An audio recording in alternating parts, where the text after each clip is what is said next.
Okay, stop what you're doing right now, look around, and count the number of digital screens that are around you at this very moment.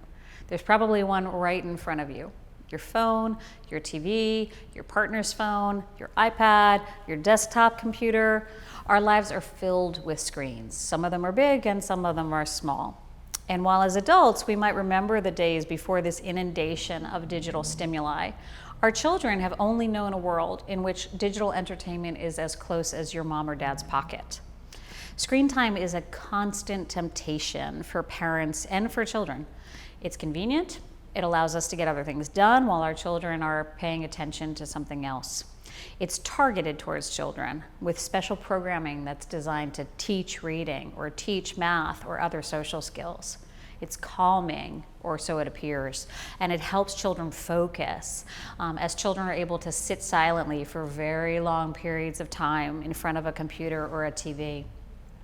The short-term benefits of this kind of screen time, though, are strongly outweighed by the negative impact on developing brains and by the opportunities that children lose by spending too much time in front of a screen. American children spend on average 7 hours a day with screens on in their environment, including watching them with family, watching them independently, or engaging in other activities while the TV or computer runs in the background. Children under 5 watch on average 4.5 hours of video every day. We know, though, that young children's minds develop best when they're able to engage with the physical world, when they're able to act on their environment and explore through concrete, hands-on experiences that translate into what we call schema about how the world works and what their own influence is on that world. It's little surprise then that screen time limits and changes children's development. The American Academy of Pediatrics links children's screen time to long-term health challenges, irregular sleep, behavioral problems, and obesity. Children's minds are altered by watching and playing online games.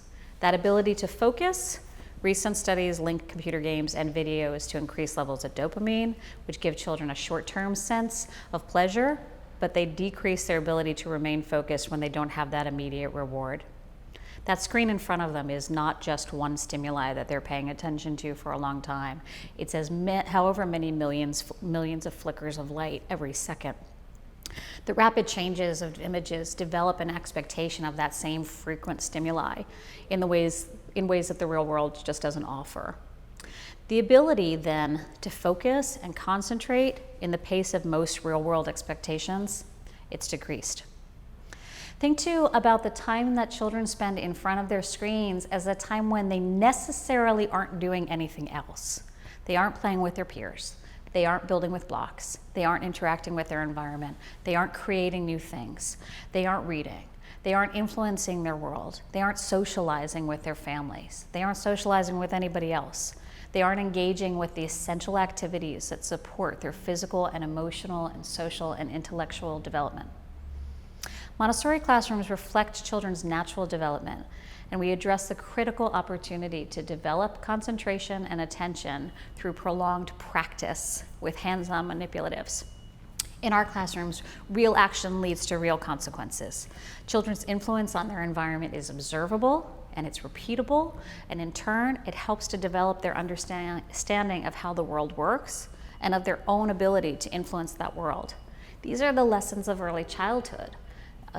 The ability to build a sense of self and a self-efficacy that will impact children's learning far later than their early years.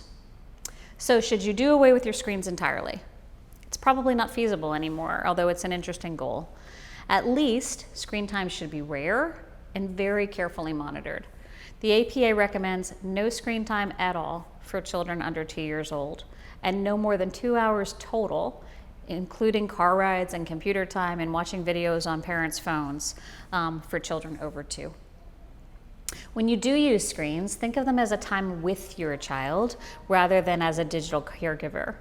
Look for interactive media that gives you an opportunity to sit with your child and talk together about what it is that you're seeing.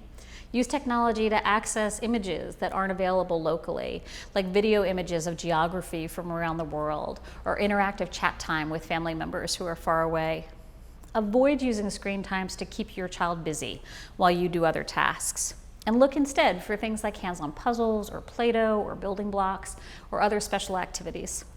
If there are activities that can't be postponed until you have a child-free time, think about the ways to engage your child in that activity with you. Invite them to search for numbers when you visit the bank, or ask them to draw a picture of the tools that they see when the handyman is working at your house. The practical need to keep your child engaged while you manage other tasks, that's a real need. But a little creativity can identify ways of engaging without abusing those technological babysitters.